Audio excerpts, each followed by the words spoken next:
hope you're ready for more, because we have another extraordinary woman who is about to come and share her story with us, her voice. What a heroine this woman is. I am so excited to introduce you to the beautiful Marcia Hylton. Let's give her a huge round of applause. Yeah, Marcia.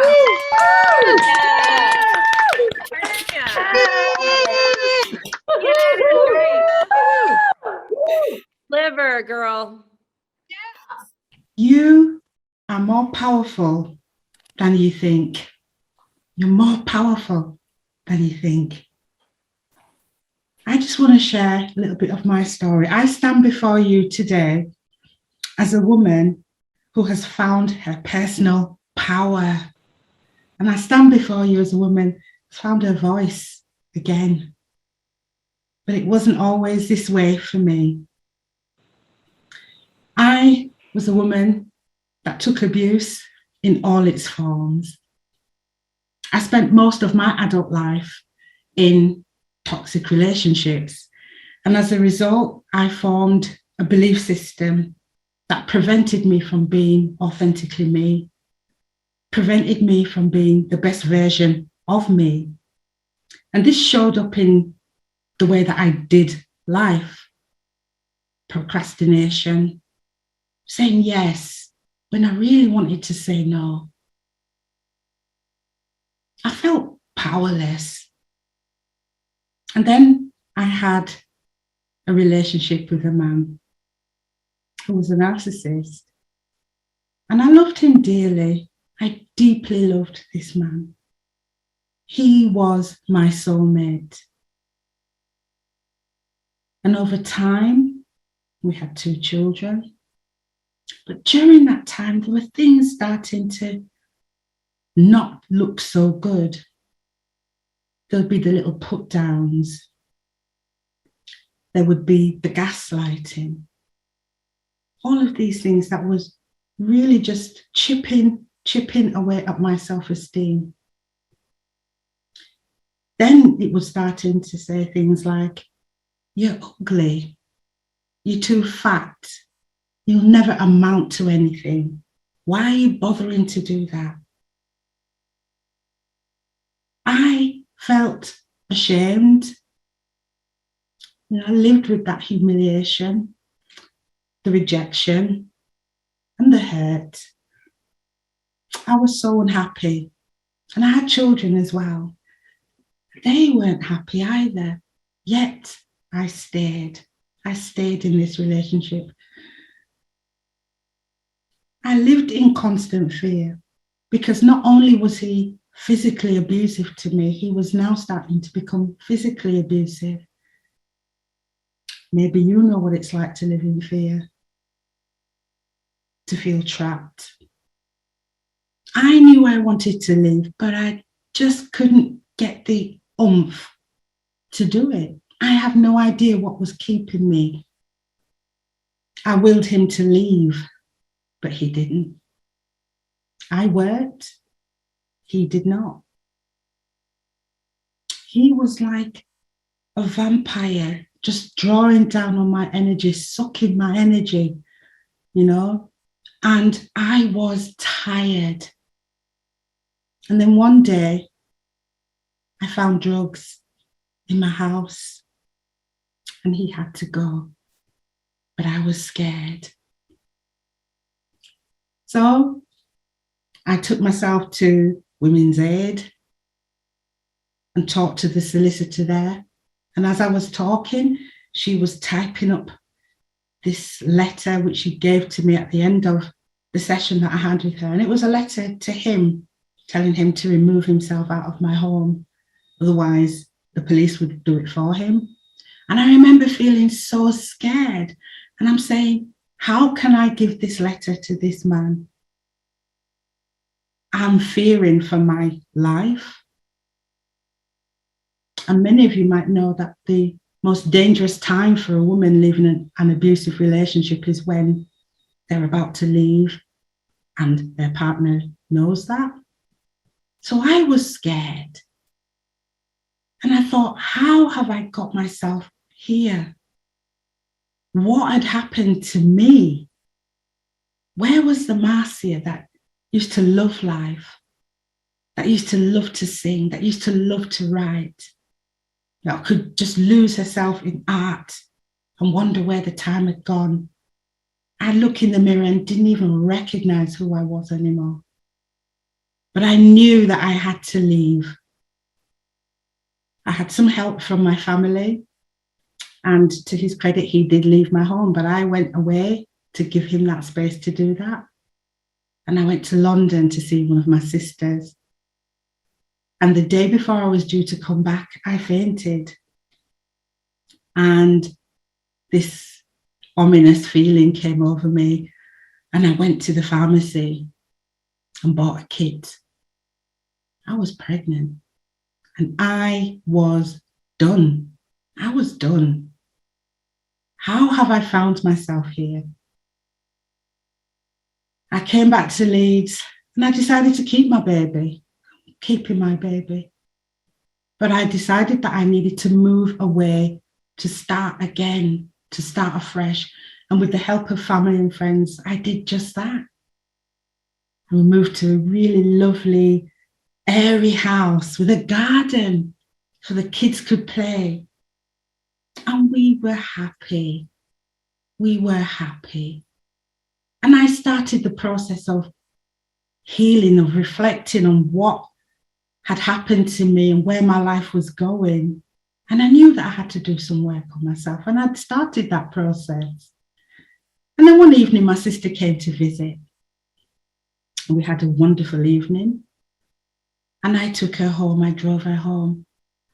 And on the way back home, we lived on an estate, so just off the main road was like a drive that took you to my front door. And as I turned off the main road onto the drive, I had this overwhelming feeling of fear come over me. I literally felt the hairs on the back of my neck stand up, and I knew that he was here, that he had found me. I stopped the car dead in the middle of the road and locked my doors, peering through the windscreen, looking to see if I could see him, and I couldn't. The bushes around me were big and huge, and the leaves were coming over like curtains, and I could not see. I slowly drove round to my drive, to my home, still looking in my rear view mirror. Could I see him? I couldn't. I sat in my car for a few moments wondering, how will I get from the car to my front door without him getting to me? I took a deep breath and came out of the car, and then I heard the sound. I heard the sound of running footsteps towards me, coming closer and closer. And I spun round, and there he was, coming towards me with intent on his face. I was rooted to the spot. I felt like jelly inside. And then something was inside of me, and I just felt something rise up. And I heard this voice coming from me saying, "What are you doing?" And it pulled him up short. It's almost like he skidded to a halt with bemusement on his face. And I remember his eyes were searching my face and then piercing my eyes. And in that moment, I realized that he was looking for fear. And it was in that moment that I actually felt free, because I wasn't scared anymore, because I understood the program at that time. In that moment, I understood fear was what was driving him to harm me. And I decided then that I was not going to be afraid.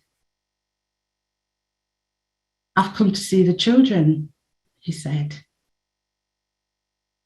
I've said, "This is not an appropriate time. You have to come back some other time." And I walked away, put the key in my door, opened the door, walked in, shut my door, locked it, and then just slid down in a heap at the back of the door like jelly. I was shaking, but I knew that I had a victory in that moment. I mean, that wasn't the end. He did stalk. He did lots of awful things after that.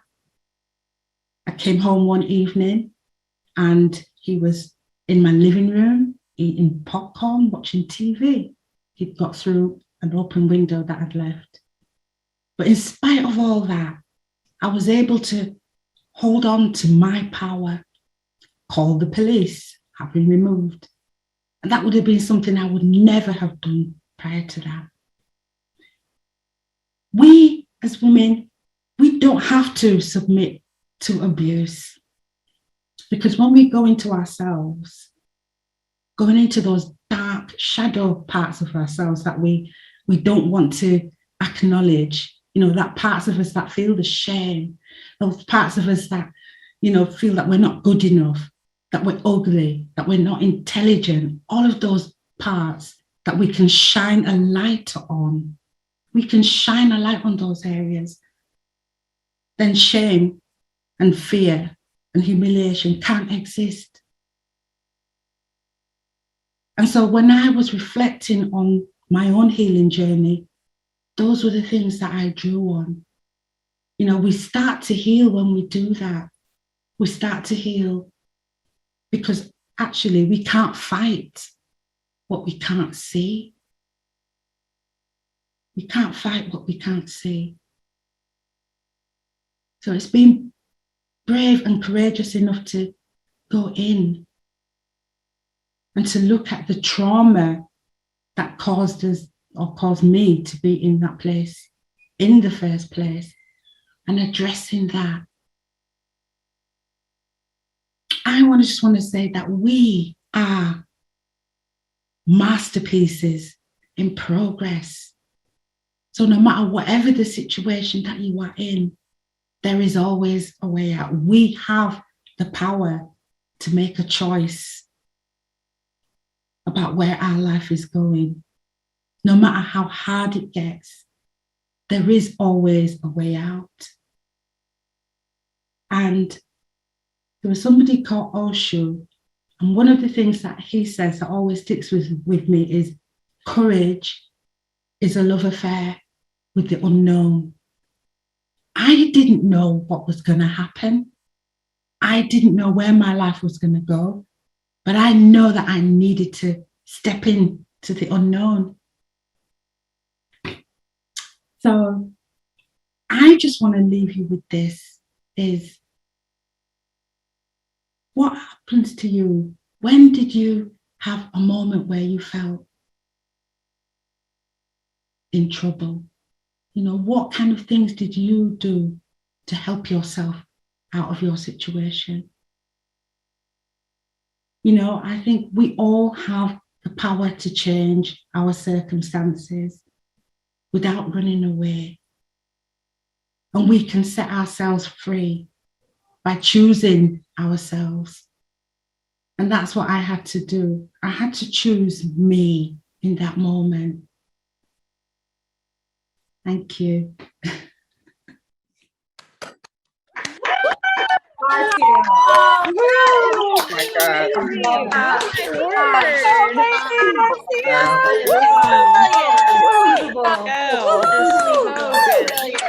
Oh, amazing. So gorgeous. Wow. Courage. So powerful. Courage. Oh my word. Unbelievable. Right there. Courage. Masterful. Awesome. Yes. Beautiful story. Yes. Incredible. Masterful. Yes. Absolutely incredible. Incredible. Come forward. Who lean in? Who would love to be the one to celebrate Marcia? Marcia, that was, I was there, like, as you were telling your story, when you were outside of the house and you knew that he was there and the hairs of your just standing up, I was there with you, and it was harrowing. It was like literally harrowing, but it's so beautiful. Your delivery is so graceful. And to see your strength, that momentary just strength that came on you, and you made the decision, you said, what are you doing? Just stop. And you just took your power. You didn't know what was going to happen. You just went right on into the house. And just the honesty and the authenticity of you just falling on the floor. I mean, so many of us can relate to so many aspects of that. And that was just so beautiful. And I thank you for sharing your story, because your story is going to help so many people. Thank you so much. Oh my gosh. Marcia. I mean, I could feel like all these people here in this Zoom room around the world, literally on the edge of their seat. I mean, and in the way that you speak, I mean, there's just, you speak from such a it's just you.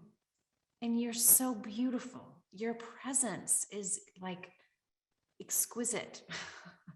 And you, and your presence and the depth of your presence with us, right? It's your energy and your essence and the depth of your connection, right? It's just this does not an ounce of any kind of mask anywhere. And you're speaking. It is, could feel you. I'm looking here in the chat. Speaking from a place of internal safety, pure grace, absolute honesty. I feel like your talk is, I've heard people putting in chat, masterpiece, right? This is what it is to lead from a completely honest, undefended place. And it's riveting, it is transformative, and it is a transmission. And I am so excited for you to take the next journey steps and just continue to just be yourself and speak and share your story. It is a message of absolute empowerment. And I am so honored to be witness with you, to you here tonight with all these amazing people here. Thank you so much. Let's give her a huge round of applause. Wow. That was amazing. Awesome. Beautiful. Yeah. So amazing.